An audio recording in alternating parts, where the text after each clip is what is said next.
स्वतंत्र, निष्पक्ष और पारदर्शी चुनावों को कराने के लिए ये मतदाता सूची का संशोधन एक सामान्य और स्वाभाविक प्रक्रिया है जो एक निश्चित समय के बाद होती रही है। और इस विषय के ऊपर सुप्रीम कोर्ट भी गए तमाम लोग, और उसके बाद भी सर्वोच्च न्यायालय ने भी इस प्रक्रिया को करने की आवश्यकता महसूस की। और बहुत स्पष्ट बात है, मतदाता सूची में यह स्पष्ट होना चाहिए कि जो वास्तविक मतदाता है वो वोट दे सके, और कोई भी व्यक्ति किसी छलावरण में, यानी in the disguise of anything other, vote न दे सके। तो मुझे लगता है जो लोग अभी तक अनेक प्रकार की बातें किया करते थे कि इसमें ये समस्या है वो समस्या है, तो उस समस्या के समाधान में किसको समस्या है ये समझने की बात है। यानी अगर कोई ये कह रहा है कि फर्जी वोटरों की पहचान नहीं होनी चाहिए तो वो लोकतंत्र के लिए खतरा है। सर, संजय सिंह है, आम आदमी पार्टी के राज्यसभा सांसद, उन्होंने कहा है कि बीएलओ की मानसिक स्थिति सही नहीं है, वो आत्महत्या कर रहे हैं क्योंकि सरकार ने कहा कि 1 महीने के अंदर पूरा कार्य पर। देखिए, सारे कार्य किए जा रहे हैं, बीएलओ के साथ साथ पार्टियों के भी बीएलए हैं। मगर मैं एक बात अवश्य कहना चाहूंगा, जब विपक्षी दल आज ये आरोप लगा रहे हैं, याद करिए केवल 2 साल पहले तो कहते थे ईवीएम हैक्ड है और बटन कौनो दबा दो ईवीएम में वोट भाजपा चला जाता है। आज उन्होंने ईवीएम का मुद्दा छोड़ दिया और मतदाता सूची के मुद्दे पे आ गए। इसका मतलब अब उन्होंने मान लिया कि ईवीएम हैक होने का आरोप झूठा था, और आप आश्वस्त रहिए कि आगे वो इस चीज को भी झूठा मान लेंगे। और मैं एक बिंदु और कहना चाहता हूं, ये एक सोची समझी खतरनाक साजिश का हिस्सा है कि भारत की हर व्यवस्था के बारे में भ्रम पैदा करना।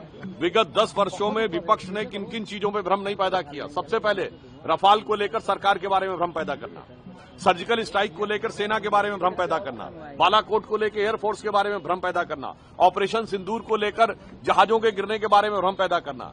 फिर इतना ही नहीं, याद करिए इन्होंने कहा एलआईसी बर्बाद हो गई, LIC all time high profit में है। स्टेट बैंक ऑफ इंडिया बर्बाद हो गई, state bank of India all time high profit में है। फिर उन्होंने कहा सेबी गलत है, सेबी का पूरी तरीके से वो निष्पक्ष निकला।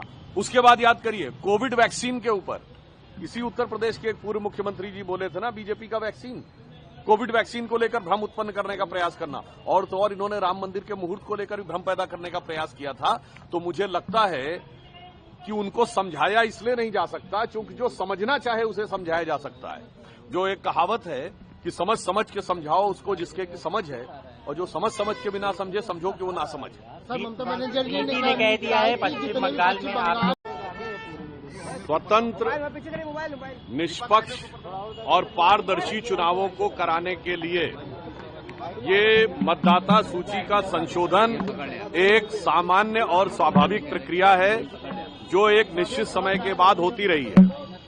और इस विषय के ऊपर सुप्रीम कोर्ट भी गए तमाम लोग, और उसके बाद भी सर्वोच्च न्यायालय ने भी इस प्रक्रिया को करने की आवश्यकता महसूस की। और बहुत स्पष्ट बात है, मतदाता सूची में यह स्पष्ट होना चाहिए कि जो वास्तविक मतदाता है वो वोट दे सके, और कोई भी व्यक्ति किसी छलावरण में, यानी in the disguise of anything other, vote न दे सके।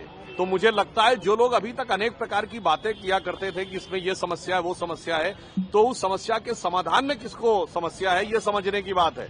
यानी अगर कोई ये कह रहा है कि फर्जी वोटरों की पहचान नहीं होनी चाहिए तो वो लोकतंत्र के लिए खतरा है। सर, संजय सिंह है, आम आदमी पार्टी के राज्यसभा सांसद, उन्होंने कहा है कि बीएलओ की मानसिक स्थिति सही नहीं है, वो आत्महत्या कर रहे हैं क्योंकि सरकार ने कहा कि 1 महीने के अंदर पूरा कार्य पर। देखिए, सारे कार्य किए जा रहे हैं, बीएलओ के साथ साथ पार्टियों के भी बीएलए हैं। मगर मैं एक बात अवश्य कहना चाहूंगा, जब विपक्षी दल आज ये आरोप लगा रहे हैं, याद करिए केवल 2 साल पहले तो कहते थे ईवीएम हैक्ड है और बटन कौनो दबा दो ईवीएम में वोट भाजपा चला जाता है। आज उन्होंने ईवीएम का मुद्दा छोड़ दिया और मतदाता सूची के मुद्दे पे आ गए। इसका मतलब अब उन्होंने मान लिया कि ईवीएम हैक होने का आरोप झूठा था, और आप आश्वस्त रहिए कि आगे वो इस चीज को भी झूठा मान लेंगे। और मैं एक बिंदु और कहना चाहता हूं, ये एक सोची समझी खतरनाक साजिश का हिस्सा है कि भारत की हर व्यवस्था के बारे में भ्रम पैदा करना। विगत 10 वर्षों में विपक्ष ने किन किन चीजों में भ्रम नहीं पैदा किया। सबसे पहले रफाल को लेकर सरकार के बारे में भ्रम पैदा करना, सर्जिकल स्ट्राइक को लेकर सेना के बारे में भ्रम पैदा करना, बालाकोट को लेकर एयरफोर्स के बारे में भ्रम पैदा करना, ऑपरेशन सिंदूर को लेकर जहाजों के गिरने के बारे में भ्रम पैदा करना। फिर इतना ही नहीं, याद करिए, इन्होंने कहा एलआईसी बर्बाद हो गई, LIC all time high profit में है। स्टेट बैंक ऑफ इंडिया बर्बाद हो गई, state bank of India all time high profit में है। फिर उन्होंने कहा सेबी गलत है, सेबी का पूरी तरीके से वो निष्पक्ष निकला। उसके बाद याद करिए कोविड वैक्सीन के ऊपर इसी उत्तर प्रदेश के एक पूर्व मुख्यमंत्री जी बोले थे ना, बीजेपी का वैक्सीन, कोविड वैक्सीन को लेकर भ्रम उत्पन्न करने का प्रयास करना। और तो और इन्होंने राम मंदिर के मुहूर्त को लेकर भी भ्रम पैदा करने का प्रयास किया था। तो मुझे लगता है कि उनको समझाया इसलिए नहीं जा सकता क्योंकि जो समझना चाहे उसे समझाया जा सकता है। जो एक कहावत है कि समझ समझ के समझाओ उसको जिसके की समझ है, और जो समझ समझ के बिना समझे समझो कि वो ना समझ है। सर, ममता बनर्जी ने कह दिया है पश्चिम बंगाल में